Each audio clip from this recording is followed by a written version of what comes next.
All right. Get ready to dive into the future because today we're talking about tech that's straight out of sci-fi but already changing the world.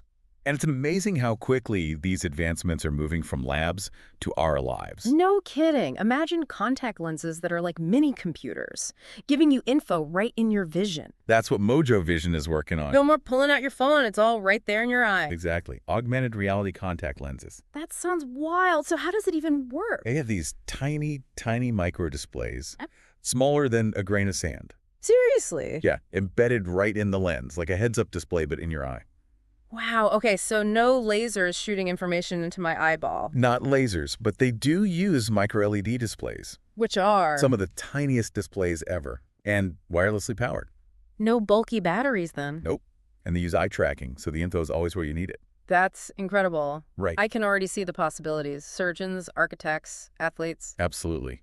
Even just navigating a busy street, no more fumbling for your phone. Or discreetly reading emails in a boring meeting, maybe. Hey, I wouldn't know anything about that. Right, of course. But speaking of game changers, how about transportation that's almost faster than sound? The Hyperloop. Now, that's what I call innovation. Over 1,000 kilometers an hour, faster than most planes. Is that really happening? It's not a dream anymore. Companies like Virgin Hyperloop and Elon Musk's The Boring Company are making it real. Okay, so for those of us who aren't, rocket scientists, how does it actually work? Imagine a pod, like a train car, launched into a tube. Okay. But they take out most of the air, So like a giant vacuum tube. basically. Less air, less friction, crazy speeds. And how does it even move that fast in a tube? They use magnetic levitation. Magnetic levitation? Yeah, kind of like Mogilev trains, but bigger, way bigger. It's something out of Back to the Future. Imagine cross-country trips in under an hour. Right. And commuting between cities in no time. Mind-blowing. It's going to revolutionize transportation, make it faster, more efficient. Yeah. Maybe even more sustainable, right? Exactly. This tech could reshape our cities completely. Definitely. Now, switching gears to something a little closer to home, literally in our homes. Like what? Imagine if buildings could heal themselves. Like, what if crumbling roads and constant construction just weren't a thing? You're talking about self-healing concrete. It does sound a bit out there. It's a growing field. But how does concrete heal itself? It's not magic, but it's close.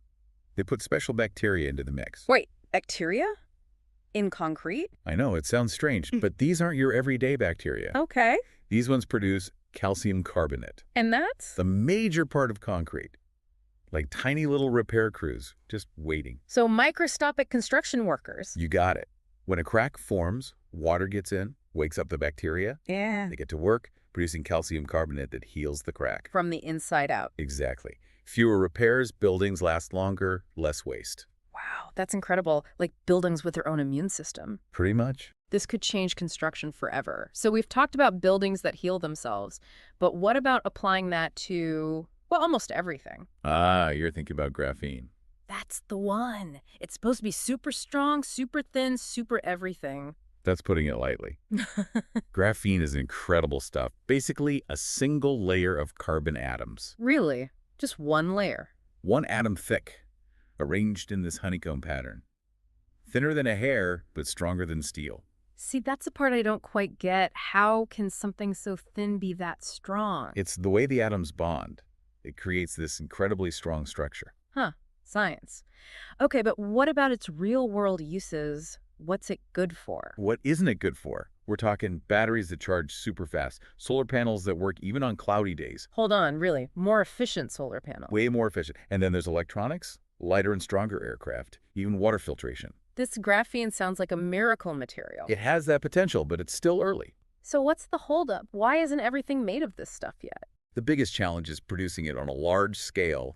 It's expensive. I guess that makes sense. Still, definitely something to watch out for in the future. Absolutely. Now, how about another tech that's been making waves? 3D printing. It's been around, but now it feels like it's really taking off. It's come a long way from those little plastic trinkets. We're talking houses, medical devices even. Even what? Don't leave me hanging. They're using it to print organs now. Get out of here. Printing organs like hearts and kidneys. Seriously. Yep. Bioprinting, they call it. Bioprinting. So how does that even work? It's a special kind of 3D printing using, get this, bioink. Bio-ink, you're kidding, right? Nope. It's made with living cells and special materials. So like a regular printer, but with cells. Kinda. They lay down these cells layer by layer to build a 3D organ, like a blueprint, but with living tissue. Wow, that's mind-blowing. And what's the benefit of printing an organ like that? Think about organ transplants. No more long waiting lists. You could potentially print one when you need it. Using your own cells, I'm guessing, so your body doesn't reject it. Exactly. It could change organ transplantation completely. Printing organs on demand, that's amazing. But what about those other uses for 3D printing you mentioned? Oh, there's so much more. Healthcare is just the beginning. We're talking aerospace, automotive, even fashion and food. Hold on, food. Like printing a pizza, is that even possible? Not quite pizza yet, but 3D printed food is becoming a thing. Really? What kind of food are we talking about? They're experimenting with edible ingredients, plant-based stuff, doughs, even chocolate. So instead of ordering takeout, I could download and print a meal. Exactly. Imagine printing meals for your exact diet, your taste. You can even control the texture, how many nutrients are in it. Wow, that's wild. It would be amazing for people with dietary needs, busy families, even like astronauts. But with all this, contact lenses that augment reality, transportation faster than we've ever seen, self-healing buildings, this graphene super material, printing organs and food. Is there anything this technology can't do? It really makes you think about how far we've come. These innovations have the power to change the world, but we need to be smart about it. We have to address the challenges and use them for good. That's a great point. It's easy to get lost in all the exciting possibilities. But what about the impact on jobs, on the economy? These technologies are amazing, but they could displace a lot of workers. It's true, as automation and AI get more advanced, some jobs will inevitably change.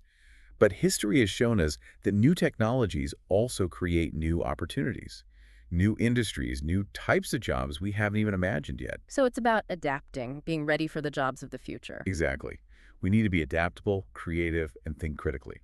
These are the skills that will be essential in the future job market. It's about shaping a future where technology benefits everyone, about embracing the unknown and the possibilities. And working together to make that future brighter and more equitable for everyone. Well said. As we wrap up our deep dive into the future, we'd love to hear your thoughts. Which of these technologies excites you the most? What kind of future do you envision with these innovations shaping our world? Let us know. Until next time, keep exploring, keep asking questions, and keep diving deep into the incredible world around us.